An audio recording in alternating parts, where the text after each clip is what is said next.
En attendant, on va parler de l'automédication qui nous réserve bien souvent de mauvaises surprises. Et vous avez déjà eu l'occasion de nous en parler, docteur Kierzek. Bonjour Gérald. Et ce matin, vous avez eu particulièrement envie de nous raconter l'histoire de Jacqueline, une jeune américaine qui vient de passer des jours et des jours dans le coma et qui depuis vit un véritable cauchemar médical. Tout ça pour avoir pris de l'ibuprofène, Gérald. Oui, et c'est le Sun, le journal qui révèle cela. Elle a posté aussi sur les réseaux sociaux 24 interventions chirurgicales, des semaines de coma. Bref, à partir d'une simple, j'allais dire, douleur menstruelle, même si ça fait mal d'avoir ses règles, etc. Mais elle a pris des anti-inflammatoires et très rapidement, elle s'est retrouvée avec des démangeaisons sur la peau, notamment sur le visage, des cloques qui sont apparues. Donc vous voyez, elle a ses règles, elle a mal, elle prend un anti-inflammatoire comme de l'ibuprofène, c'est le Nurofen, c'est l'Advil, enfin c'est tous ces anti-inflammatoires qu'on trouve aux États-Unis en vente libre, mais chez nous aussi on les trouve en vente libre. Oui, c'est quand même des médicaments du quotidien, tout ça. Ce sont des médicaments totalement du quotidien.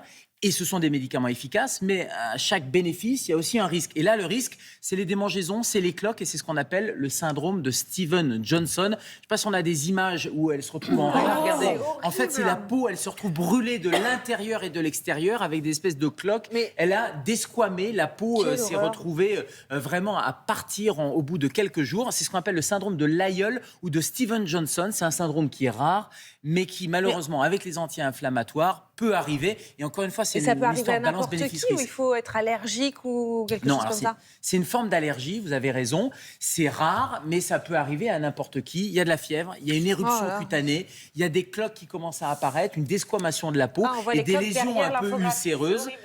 On se retrouve en... je suis désolé de vous montrer ça, mais c'est juste pour vous montrer que ce médicament, c'est un médicament, il ne faut pas le prendre à la légère. Mais c'est possible qu'elle en ait pris avant sans avoir d'effet et qu'un jour... Bien sûr, ça peut déclencher ça à n'importe quel moment et elle en a probablement Gérald, pris... parce que là, on va déclencher l'alerte panique générale. Tous les 28 jours. Qu'est-ce qu'on fait? Il n'y a pas que ce médicament, il y a tous les médicaments quasiment qui peuvent donner ça, mais les antiépileptiques, l'allopurinol, les sulfamines qui sont des antibiotiques et les anti-inflammatoires sont des médicaments qui peuvent plus que les autres donner ce syndrome-là. Alors, pas de panique, c'est pas l'objectif. L'objectif, c'est juste dire là, au pas de panique.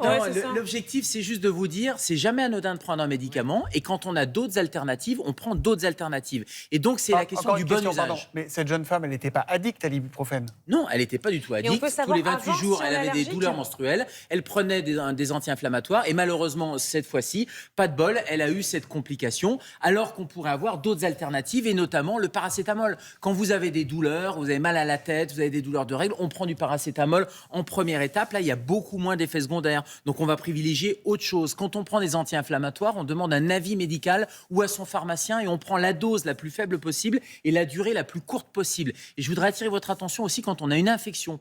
Parce que le problème des anti-inflammatoires, c'est quand on a une infection, ça baisse notre immunité. Donc, ça risque d'augmenter l'infection. Ça fait flamber et notamment quand on a un abcès dentaire, ne prenez pas d'anti-inflammatoires. Allez voir votre dentiste. Il vous donnera peut-être des anti-inflammatoires, mais avec des antibiotiques.